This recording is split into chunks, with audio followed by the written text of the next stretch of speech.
Hey guys, making another video because I just want to sing the praises of this book. Secrets of a Former Fat Girl. How to Drop 2, 4, or more dress sizes and find yourself along the way. By Lisa Delaney. Boom, boom, boom. It is a really great book. I am a little over halfway done with it. I read it between the crazy amount of stuff that I have to read for my grad classes. And I just want to read you guys a passage that I found particularly not motivating, not inspiring, but truthful, you know?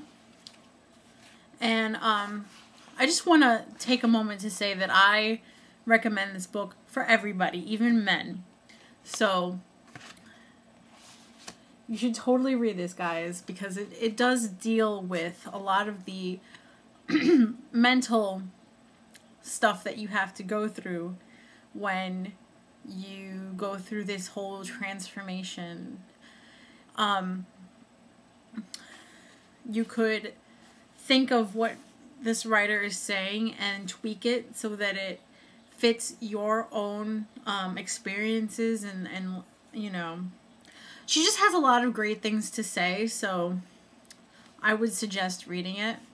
And they sell like book covers in like any drugstore, or you could find like a fancy one in Barnes & Noble or whatever if you feel like going that route.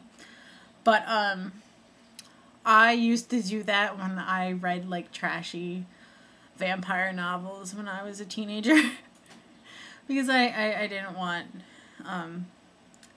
people to look at the cover. Anyway, so you could go that route if you're gonna read it in public, but like I said, it's a really great book.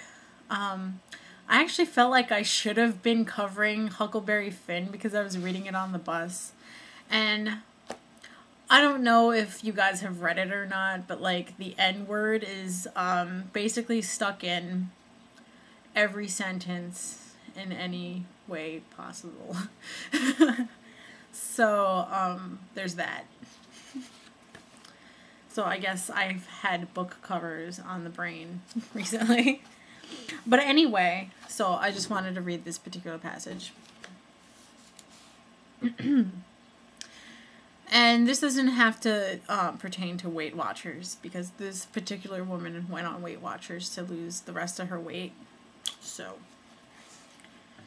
it would take an offhand comment from a fed-up friend to jolt me out of my self-pity and into a new attitude about the whole Weight Watchers thing. Weight Watchers substitute your own lifestyle diet change.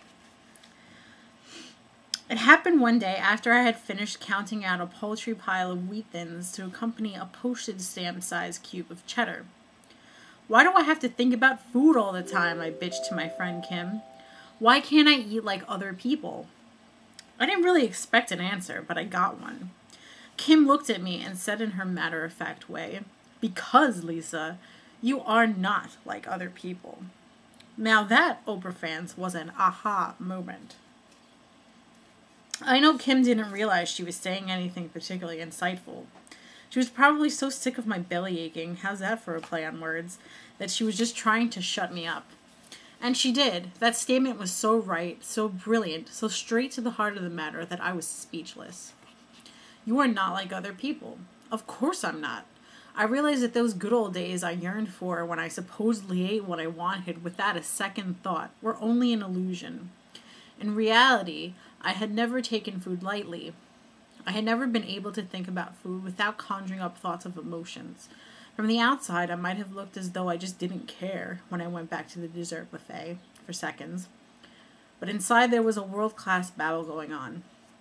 My insatiable desire for food and lack of control over my appetite made me feel worthless, insecure, and inadequate. In the face of temptation, I felt weak, hopelessly weak. Oh, and the guilt? Can't forget that one. It was like I was born with a physiological response. As soon as I started to chew, the fat girl feelings began to flow.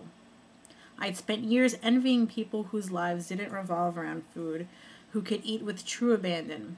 I used to watch in awe as they indulged in self-consciously, wondering what it would be like to be able to do that. Wondering if I'd ever be able to take a bite of something that wasn't on the official list of diet foods. Celery sticks, saltine crackers, skinless chicken breasts, you know them by heart. And not hear a voice in my head ask, do you really think you should? My mistake was in thinking that silencing that voice would be as easy as switching off an annoying talk radio show. But as I thought about what Kim said, I began to realize that, at least for me, it wouldn't be easy. It couldn't be easy. I had all those fat girl feelings to deal with. It wasn't like I could hit some off button and they'd disappear. It began to make sense to me why living by some list of officially sanctioned diet foods never worked for me before. Why the different weight loss gimmicks, no matter how scientifically solid, never budged the needle on the scale much. For me, it was more about how to eat than what to eat. I had to make my own way. I had to take the nuggets of wisdom in my weight loss experiences of the past, toss in all those fat girl feelings associated with food, and wrap them together into a new form of fat girl formula. Realizing that I had a unique relationship with food helped me stop comparing myself to the people around me, to accept that I had to make my own choices based on who I was.